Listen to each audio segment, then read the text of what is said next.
Good morning. Welcome to the Ottawa Real Estate Trends. Today, we're going to get to know Eli. Get to know me. So, Eli, Yes, sir.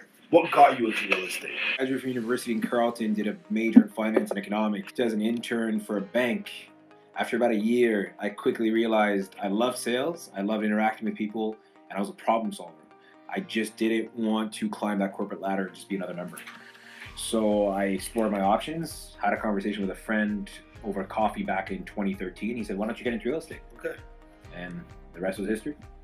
Well, the markets are always shifting, always changing, but I think in the 4 years as an individual, I've changed drastically.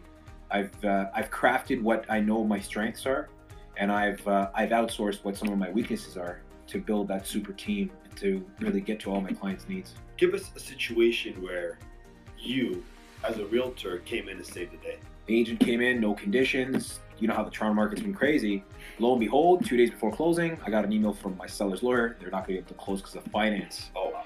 After working out actually a good connection with a mortgage broker from Toronto that I knew, which is a good old friend of mine, we were able to save the day, delay closing only by about 3-4 days, but it saved my seller from putting their house back on the market, going through hassles, showings, and more offers, and then delaying on their new home that they bought, which was a new build. So it could have been a huge shamble of issues. Always outsource and connect and network with people. Always meet people. So having a strong team around you Absolutely. helps you avoid these negative ripple effects in real estate. It's very important. I mean, a lot of people think you can solve problems on your own, but imagine how much more efficiency you can do with the right people around you. Surely you've had funny moments in real estate. Went on a date with a girl, went out for dinner, and when we went back to her house, because she invited me over for more wine, the first thing I started talking to her about was how nice her kitchen was and how nice her granite countertops were.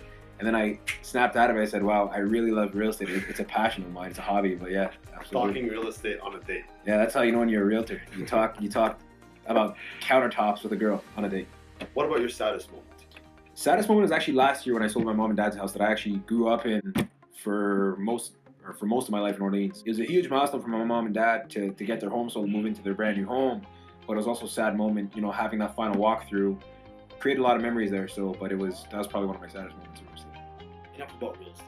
Sure. When you're not a realtor. When I'm not a realtor. When you're not on the grind. Hobbies would be, I like to hike during the summer. The gym is probably my #1 stress reliever. Tune in for next week because we're actually doing something. We're gonna be doing a draw, $50 gift card. We haven't really figured out what the gift card is gonna be, but it's gonna be good and it's free, and you just have to tune in and follow the instructions for next week. And if you have any questions, any topics that you want us to talk about, like and comment and share at the bottom, and we'll answer any questions for you guys. Awesome. Thanks for joining in. Thanks.